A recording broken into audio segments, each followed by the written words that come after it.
Okay, I got some weird stains on this granite top. This is a rental apartment. Don't know how I got there. Some say, oh, it's grease next to the stove, but no, because it's on top over here.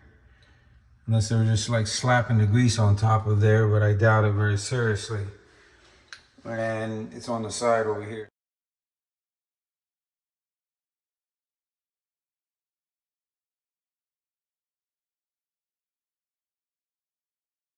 Some people say in the internet that if you leave it overnight, it'll do the job. Well, let's see.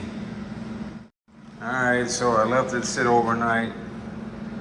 Let's see if this did the job. What do you think? On a scale of 1 to 10, what are my chances that this stain will be reduced? What do you say? 2? Let's see. I still see the stain. It's still there, brothers and sisters.